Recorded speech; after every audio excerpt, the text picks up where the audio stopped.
बिस्मिल्लाहिर्रहमानिर्रहीम। अस्सलाम वालेकुम फ्रेंड्स, कैसे हैं आप सब। उम्मीद है कि आप सब ठीक ठाक होंगे और बहुत मज़े में होंगे। फ्रेंड्स, आज जो हम स्टाइल लेकर आए हैं वो बहुत ही ज़बरदस्त हेयर स्टाइल है। बहुत सारे लोगों को ये कन्फ्यूजन है कि ये जो स्टाइल है या ये जो हमारे पास एक माथा पट्टी है, इसकी एडजस्टमेंट किस तरह से है। कई लोग इसे किस तरह से करते हैं और कई लोग किस तरह से करते हैं, लेकिन आज हम बताते हैं जिस तरह से हमने की है। ये हमारे हाथ के अंदर माथा पट्टी है, इसको आप लोग गौर से देख लें क्योंकि अब ये नई तरह की माथा पट्टी आई हुई है जो फ्रंट से तो बनी हुई होती है बिंदिया टाइप की, लेकिन उसके पीछे वाला जो एरिया है वो बालों के पीछे आता है। तो कुछ लोग इसको इस तरह से करते हैं कि बिल्कुल फ्लैट हेयर बना के पीछे डोनट लगाते हैं और उस फ्लैट हेयर के ऊपर इसको लगा देते हैं। लेकिन हम आपको बताते हैं कि हमने इसको मेहंदी वाले दिन किस तरह से एडजस्ट किया है। तो आप लोग वीडियो को एंड तक के देखना नहीं भूलिएगा, बिल्कुल एंड तक के हमारे साथ रहिएगा। चलें अब हम स्टार्ट करते हैं। सबसे पहले हमने ये किया है कि हमने बालों को क्रीम कर लिया है। क्रीम करने के बाद हम यहाँ पे पहले बनाएंगे बैक कॉमिंग। जो मैं आपको बता रही थी कि लोग इस तरह से करते हैं कि वो बिल्कुल फ्लैट हेयर करते हैं, तो उसके अंदर वो लाइट सी बैक कॉमिंग करके पूरे बालों को पीछे लेकर आ जाते हैं और उसमें मांग भी नहीं होती और उसके ऊपर वो एडजस्ट कर देते हैं। तो शॉर्ट की किसी तरह वो किसी पर अच्छी भी लगती है लेकिन हर एक पर नहीं भी अच्छी लगती वो, क्योंकि इतनी स्टाइलिश माथा पट्टी है और उसका लगाने का अगर बहुत ही सिंपल तरीका हो तो फिर वो बहुत ही अच्छी इतनी नहीं लग सकती। तो इसलिए हमने इसको लगाने का ज़रा कुछ दूसरा तरीका स्टार्ट किया है। तो आप लोग इस वीडियो के अंदर ज़रूर देखिएगा कि हम किस तरह से इसको लगाते हैं। अभी हम फिलहाल हाइट बना रहे हैं और हाइट हमारी यहाँ पर यह है कि तकरीबन कंप्लीट होने वाली है। हमने बैक कॉमिंग कर दी अंदर अंदर अंदर अंदर करने के बाद अगर तो आपने यहाँ पर दुपट्टे के अंदर हाइट छुपानी है तो कोई मसला नहीं है, इसको कोई ज़रूरत नहीं है कि आप यहाँ पे स्ट्रेटनर करें। लेकिन अगर आपने इसको थोड़ा ओपन रखना है कि दिखाना है तो आप स्ट्रेटनर कर लें, तो ये है कि ज़रा नीट लुक आ जाएगा।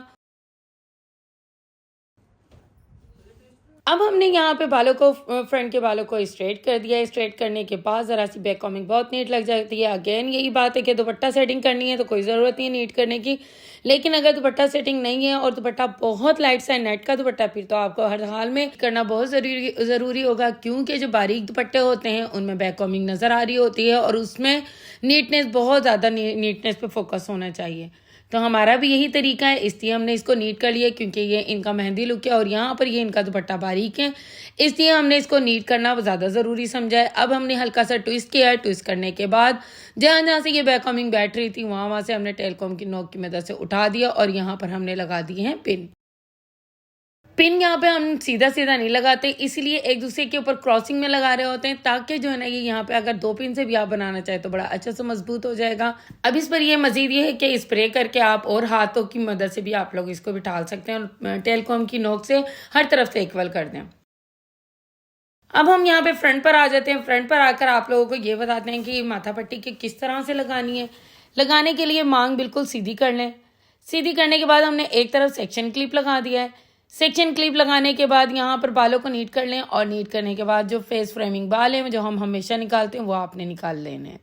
फ्रेंड्स, यहाँ पे बाल आपने उतने निकालने हैं जितनी की ज़रूरत है, बस इतने ही ज़्यादा निकालें कि जितना कि फेस फ्रेम हो जाए और फेस खूबसूरत लगने लगे। जिसके स्मार्ट फेस होते हैं कोशिश करें कि उसके कम निकालें। और अब हम अपनी स्टाइल की तरफ आ जाते हैं जिसका आप लोगों का सबसे ज़्यादा इंतज़ार है कि आपने इसका ये माथा पट्टी किस तरह से लगानी है। तो सबसे पहले हमने यहाँ पे बालों को नीट करना है। नीट करने के बाद दो लेयर्स लेनी है। लेयर लेने के बाद वन बाय वन एक लेयर नीचे और दूसरी उसके ऊपर लेके हल्की सी टर्न कर लेनी है। टर्न करने के बाद सेम उसी सिचुएशन के साथ अपने सेकंड लेयर को भी ट्विस्ट कर देना है। इसी तरह से आप लोगों ने निकालते जाना है और ट्विस्ट बनाते जाना है। जब हमारे यहाँ पे ट्विस्ट 4 या 5 हो जाएंगे मैं आपको बताऊंगी कि हम उसको लूज कर देंगे, वरना नहीं तो अगर आप सारे बनाने के बाद लूज करेंगे तो इसकी तो शेप भी नहीं आएगी और वो खूबसूरत भी नहीं रहेंगे। अब हम वन बाय वन इनको लूज करेंगे। हल्के हल्के हाथों से लेके हमने एक एक ट्विस्ट को उठाना है और उनको लूज करते जाना है। और जो लास्ट का होगा आपने वो कोशिश करना है कि उसको लूज नहीं करना है, क्योंकि वो लूज करेंगे तो फिर आप मजीद नहीं बना सकेंगे और बनाएंगे तो फिर वो इतना अच्छा नहीं बनेगा, क्योंकि उसको हमने जब ही लूज करना है जब हमने मजीद उसके अंदर 3-4 और ऐड कर लेने हैं।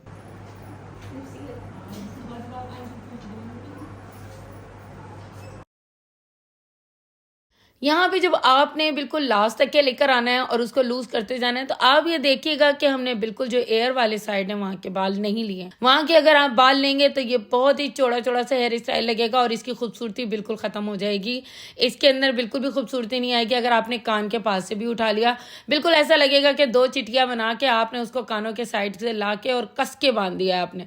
तो इस तरह से आपने नहीं करना, इसको एक खूबसूरत लुक देना है। फिर मैं आप लोगों को यही बताती हूँ कि ये स्टाइल देखने में सिंपल स्टाइल है, लेकिन इसको बनाने में हर एक के हाथ में डिफरेंट लुक आ जाती है।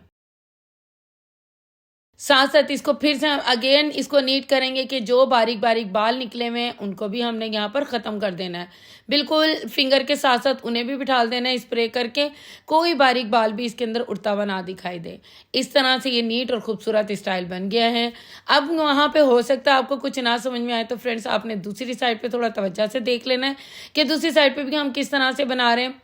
दूसरी साइड पे भी हम इसी तरह से करेंगे कि पहले हमने बालों को नीट कर लिया, नीट करने के बाद हमने टेल कॉम की मदद से बिल्कुल स्ट्रेट बाल निकाले।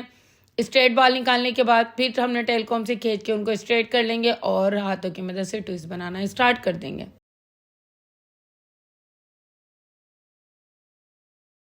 वन बाय वन एक ट्विस्ट बनाना है हमने, उसके साथ ही दूसरी लेयर लेनी है और फिर वही टेक्निक है कि जितनी फिंगर की मदद से आनी है थोड़ी सी, इसके हिसाब से आपने इस पे काम करना है। तो फ्रेंड्स यहाँ पर एक सवाल बनता है कि अगर किसी की मोटी फिंगर हो तो फिर आप क्या करेंगे। तो फ्रेंड्स मैं यहाँ पे आप लोगों को यही बात बता रही हूँ कि जो लेयर आपने पहली फिंगर के हिसाब से ली है उसी हिसाब से आपने दूसरी भी लेनी है, उसी के हिसाब से तीसरी भी लेनी है। हर एक लेयर इक्वल इक्वल लेनी है, वरना यहाँ पर आपका जो स्टाइल है कोई छोटा कोई मोटा बनने वाला है। इस तरह से आपने नहीं करना है, इक्वल इक्वल सा बनाना है और खूबसूरत सा इसको नीट लुक दे देना है। साथ साथ हल्का हल्का सा लूज करते जाना है। पिछले ट्विस्ट की तरह इनको भी हमने पीछे की तरफ लेके जाना है और इनको भी यहाँ पे दोनों को मिक्स करके हमने या पिनअप कर दें या पोनी लगा दें। फ्रेंड्स यहाँ पे आप लोगों का मैं बहुत इंपॉर्टेंट चीज़ बताने जा रही हूँ कि हम यहाँ भी ये लूज कर्ल की तरफ आ जाते हैं कि हमने कर्ल्स किस तरह से डालें और हम इसको लॉक किस तरह से करते हैं। हमने एक मोटा सा कर्ल्स किया है, कर्ल्स करने के बाद हमने उसके अंदर से 2-3 कर्ल्स निकाल दिए हैं। निकालने के बाद उनको हम स्प्रे करते जा रहे हैं और जब आप स्प्रे कर देंगे, कुछ स्प्रे नीचे की साइड से भी करें ताकि जो ये है मजबूत हो जाए। ये यहाँ पे हमने एक कर्ल से 2 कर्ल्स निकाल दिए, आपने देखा आपके सामने हम ये निकाल के बता रहे हैं और हाथों की मदद से उसको हमने फिर से अगेन ट्विस्ट कर दिया है। करने के बाद हमने कर्ल्स को बीच में से इसलिए निकाल रहे हैं ताकि यहाँ पे कर्ल्स लॉक हो जाएं। कुछ लोगों के कर्ल्स खुल जाते हैं या फिर वो खुलने के चक्कर में इतने स्ट्रॉन्ग कर्ल्स डाल देते हैं कि वो बिल्कुल ही लग रही होती हैं सुंडियाँ टाइप के मोटे मोटे कर्ल्स लग रहे होते हैं। वो देखने में भी अच्छे नहीं लग रहे होते हैं और वो उस तरह के कर्ल्स पुराने ज़माने में ज़रूर चलते थे, लेकिन आज के दौर में वो ज़रा नहीं चल रहे हैं। इसलिए आपने वही काम करना है जो आज चल रहा है। एक कर्ल्स को करके उसके मोटे से कर्ल्स को करके उसके अंदर से 2-3 कर्ल्स निकालने, करने के बाद उसे फिर से स्प्रे से नीट करें। नीट करने के बाद फिर इन कर्ल्स के अंदर से निकाल दें। इस तरह से आपके कर्ल्स बहुत अच्छे से लॉक हो जाएंगे और इस तरह से लेंथ भी कम नहीं होती। अब हम आ जाते हैं अपने फ्रंट के स्टाइल की तरफ, जिसे हमने फेस को फ्रेम करना है। जिससे उनको हमने लिया है, पहले नीचे वाले एरिया को लेके हमने उनको अलहदा से ड्रॉट कर देना है। ड्रॉट करने के बाद आपने फिंगर से भी उसको हल्का सा हाथ से ट्विस्ट करना जरूर है। इसी तरह से ऊपर वाली लेयर को भी लेना है और उनको भी ट्विस्ट कर देना है और ये तमाम काम हम स्ट्रेटनर की मदद से कर रहे हैं। फ्रेंड्स अगर आपका स्ट्रेटनर बारीक है, बारीक रॉड करता है तो आप लोग उससे कर लें, वरना नहीं तो रॉड की मदद से कर लें, उससे भी ये बहुत अच्छे से हो जाएंगे। अब आ गया है वो जिसका आप लोगों को बहुत ज़्यादा इंतजार था कि माथा पट्टी कैसे सेट करनी है। हमने इसके ऊपर माथा पट्टी इस तरह से सेट करनी है कि ये जो फ्रंट का हिस्सा है वो तो बीच की मांग के अंदर आ जाएगा और हमने यहाँ पे जहाँ पे एक सर्कल है उसके अंदर पिन लगा दिए।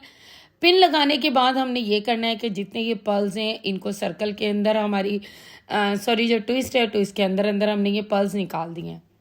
हर ट्विस्ट के अंदर एक एक पर्ल्स निकल गया है। निकालने के बाद आपने जो माथा पट्टी है उसको पीछे से तार के साथ एडजस्ट कर देनी है। तो ये बड़ी खूबसूरती से बहुत प्यारे स्टाइल के साथ इसकी एडजस्टमेंट हो जाएगी। फिर मैं आपको बताऊं, सादे तरीके से भी लगा सकते हैं और इसको थोड़ा सा कॉम्प्लिकेटेड करके भी लगा सकते हैं। तो ये स्टाइल बहुत खूबसूरत लगता है और ये बहुत डिमांडिंग हेयर स्टाइल है मेहंदी वाले दिन का। तो जिन जिन लोगों ने अभी तक इस तरह के स्टाइल की प्रैक्टिस नहीं की, वीडियो देखें, उसके अच्छी तरीके से प्रैक्टिस करें। तो फ्रेंड्स इतने प्यारे से स्टाइल के लिए एक तो सब्सक्राइब बनता है। वीडियो बनाने में बेइंतहा मेहनत लगती है, लेकिन आपको सब्सक्राइब करने में जस्ट 1 सेकेंड लगता है। तो जिन जिन लोगों ने अभी तक के मेरे चैनल को सब्सक्राइब नहीं किया है तो जल्दी जल्दी से आज मेरे चैनल को सब्सक्राइब कर लें और जो लोग सब्सक्राइब कर चुके हैं उनके लिए बहुत ज्यादा थैंक थैंक्स कि वो बहुत अच्छे अच्छे कमेंट्स करके हमें बहुत ज़्यादा हमारी इन्फॉर्मेटिव वीडियो के लिए हमें बूस्ट अप करते हैं। और जो जो बच्चे हमें रेगुलर कमेंट्स करते हैं उनके लिए भी बहुत ज़्यादा थैंक्स। और फ्रेंड्स, इसके साथ ही मेरा कुकिंग चैनल भी है हुरैन फूड व्लॉग, उसे सब्सक्राइब करना बिल्कुल नहीं भूलिएगा। Thank you for watching my channel.